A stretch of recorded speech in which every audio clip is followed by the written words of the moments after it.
Eyadeɛ sɛ emwa so man bia betimi akonkan a kata asese proye dwirim die no ɛwɔ sɛ ɔman man yɛ boa no yɛtimi tu ase enti wona kan yɛ yimu no so no ɛnya deɛ sɛ ɔbɛtena ase ama kata asese proye dwirim die kankan atimi adɔbɔre yɛn na ɛno ɛkɔba no sɛ betimi aboa ma sɛ wiyo so mansini wɔ ne bere yi so no atimi atumpɔmpa boro sɛ ne de yɛ hu no transparency and so what kind of corruption is all about transparency. So we be able to the when focus we be able to my own ones and this minimum at the honor. I mean corruption we started from that angle. But then I must also under my leadership video. So we have no to the hand of my issue steady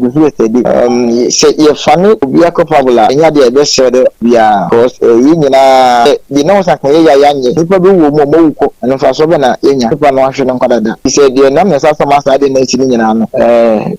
in fact enya no ko dey if he say oboni bia o say my man for no asote ya fanka mo bia na misanka wo you also have no more information be to some be akoso na fi say yehu na ebitini ewa ni mo bia hu abeboa odawoma my doors are open the family na yembo muka yima obi hu the situation it is obi hu how a oboa hu kwan afaso aboa yi nyina ya sebe beboa enya good governance a way of fighting corruption. Ne kura mu yewro no monyanfo Dominic Jesse de tudwa tie mu se na fam de bia obeya ma obia chefa eba ne se omampani ana se amamwo a omampani dia se ne nsai mu no eyade so obeboa aba obia ensa aka ne de ye nyina no eye mra na edegade de ye nyina na ye what belong to normally you can say what belong to the goose is equally good for the gun bo ha say bio kafe wadi dem nye de ankope no bebre ye kwanhia bo awo mu na onya nye de na ankope no ye kwanhia na wo hia wo ababo mu no tie say onye bi pa say wo so nya kwanya say de wo ti a wo tumi ko ba wo bibia wo na kono so ya de na wo say no ko punishment mo so emre mu no di asisa mo a wo say de mo bia edusu a say ma bi kan kan no ntofo no nya wo mu say de ya nita bi hu de ye ntini asa hwen na omo che fa bia beba the mama ya we mo de me di achi so bia sa ka de also inside kan bia ndi na me kan say say fight corruption na currency e key any kan say the defense na say e kan transparency so a yen kan nya essential for the also e de mo bia no de e se factor mo bia no e ba madawoma esre e be mo aka che mama so ate de mo ne di achi abo ho de ama manfo so atibi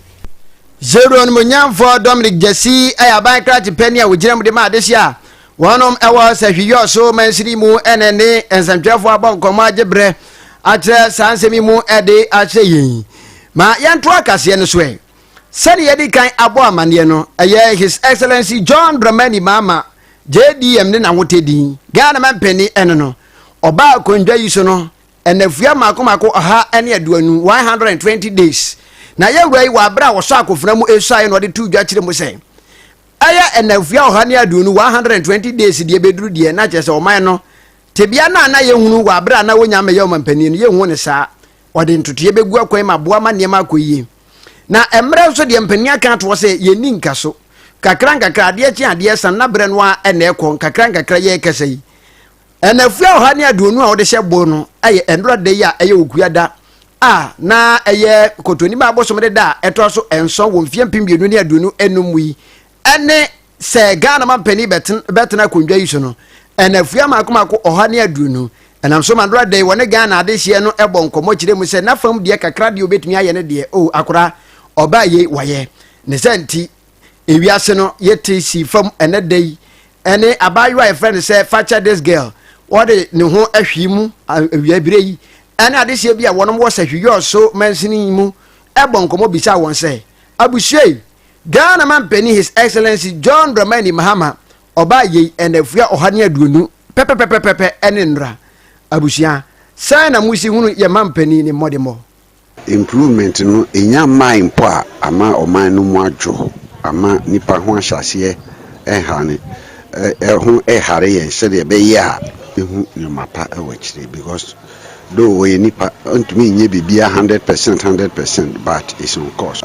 there can also wo ye eno kan ni promise no ho e galamsey sanko bitu in fact galamsey di ewu papa no dey as early as possible any penny for no kan mo because the way galamsey ni si kono say to do 1 year 2 years ehu ne mapa na ɛma nneɛma pa a ɔyɛ no nso ɛti kɔ akyiri because baabi fo onye nsuo nom ɔmo complaini nsuo nso yɛ nkwa